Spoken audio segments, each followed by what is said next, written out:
चरमर प्रच्छदपट संपर्क रे पढ़िबो सेतिर मंडल कथा सब अछि मंडल पर मंडल अतिक्रम करी जेते बेले गोलक मंडल बा परम ब्रह्म मंडल रे जीवात्मा पहुंची जाय सेठी सिए जो सुख संपत्ति दर्शन करे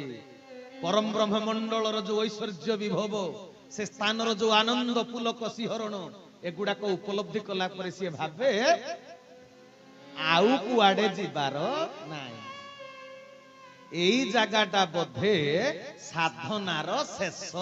लक्ष्य स्थल एईटा ता मनरे चिंतन आसे किंतु ता उपरकू आहुरी अछि कोन अव्यक्त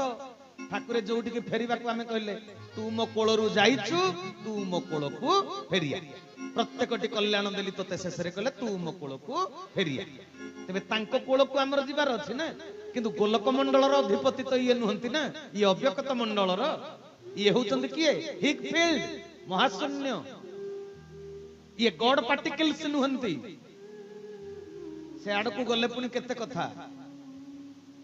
ये होचंती शून्य शून्य महाशून्य शून्य मध्य निरामय निरामय मध्य ज्योति स ज्योति भगवान इति तेणु यांक पाखरे पहुंचीबाटा एते सहज कथा नुहे तेबे साधक भितर गोटे गर्व अहंकार आसे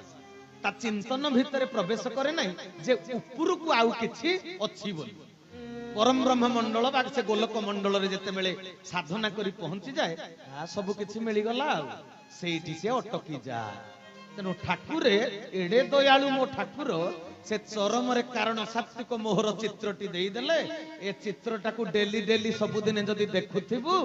परम ब्रह्म मंडल रे पहुंचिला परे तो भितरे चेतना आसीबो एईटा सर्वशेष जागा नुहे आहुरी उपरकू चरम मंडल अछि हरि हरि बोला।